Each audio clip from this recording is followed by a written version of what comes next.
नमस्कार, ମୁଁ ଗୀତାଞ୍ଜଳି ଦାସ କେନ୍ଦ୍ରାପଡ଼ା। ମୋର ଆଜି କବିତାର ଶୀର୍ଷକ ମୁଁ ଝିଅଟିଏ। ମୁଁ ଝିଅଟିଏ ମୁଁ ଝିଅଟିଏ ନୁହେଁ, ମୁଁ ପରିଟିଏ। ମୁଁ ବାପାଙ୍କର ଗେଲି, ବୋଉର ମୁଁ ପରା ପୁଅଟିଏ। ମୁଁ ଝିଅଟିଏ ନୁହେଁ, ପରିଟିଏ। ଶାଶୁ ଶ୍ୱଶୁରଙ୍କ ମାନ ଗୋଟେ ପରା, ମୁଁ ସୁନା ନାକି ବୋହୂଟିଏ। ମୁଁ ଏକ ସଂସ୍କାରୀ ଶିକ୍ଷିତା ନାରୀଟିଏ। ମୁଁ ଝିଅ ନୁହେଁ, ମୁଁ ପରିଟିଏ। ଅଫିସରେ ମୁଁ ନାମୀ ଶିକ୍ଷୟିତ୍ରୀ। ଛାତ୍ରୀଙ୍କ ପାଖରେ ମୁଁ ପ୍ରତିଭାଶାଳୀ ନାରୀଟିଏ। ମୁଁ ଝିଅଟିଏ ନୁହେଁ, ମୁଁ ପରିଟିଏ।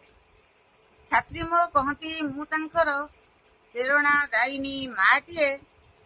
ଉପରିସ୍ଥ ମାନେ କହନ୍ତି ମୁଁ କାଳେ କ୍ରାନ୍ତିକାରୀ ମହିଳାଟିଏ। ମୁଁ ଝିଅ ନୁହେଁ, ମୁଁ ପରିଟିଏ। ସହିପାରେନି ଦୁଃଖ କାହାରି ମୁଁ, ଯଥା ସମୟରେ ମୁଁ କୋଳେଇ ନିଏ। ସାହାଯ୍ୟ ସହାନୁଭୂତିରେ ଭରା ମୁଁ ମଣିଷଟିଏ। ମୁଁ ଝିଅଟିଏ ନୁହେଁ, ପରିଟିଏ। ସ୍ନେହ ପ୍ରେମର ସୌଦାଗର ମୁଁ ସହଜରେ ବନ୍ଧା ପଡ଼ିଯାଏ।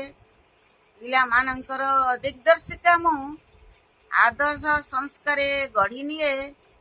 ମୁଁ ଝିଅଟିଏ ନୁହେଁ, ମୁଁ ପରିଟିଏ। ନାତିଙ୍କ ପାଖରେ ମୁଁ ସଦା ସକ୍ରିୟ ଗ୍ରାଣ୍ଡ ମାଟିଏ। ହସ ଖୁସିରେ ଭରା ମୋ ଜୀବନ, ମୁଁ ସାଧାରଣ ଲେଖିକାଟିଏ। ମୁଁ ଝିଅଟିଏ ନୁହେଁ, ମୁଁ ପରିଟିଏ। ସବୁ ଜଞ୍ଜାଳ ଭିତରେ ବି ମୁଁ ଆଗକୁ ଚାଲିଥାଏ। ଛୋଟ ନଦୀର ଧାରାଟିଏ ମୁଁ, ସମୁଦ୍ରର ଶଙ୍ଖେ ପାଣିର ବିନ୍ଦୁଟିଏ।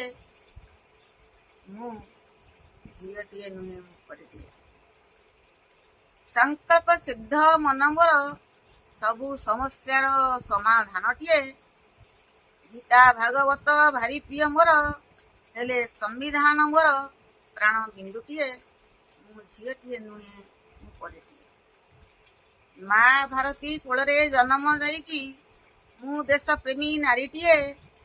ମାନବ ସେବା ମୋ ପରମ ଧର୍ମ, ମୋ ମା ଭାରତୀର ମୁଁ ସନ୍ତାନଟିଏ। ମୁଁ ଝିଅଟିଏ ନୁହେଁ, ମୁଁ ପରିଟିଏ।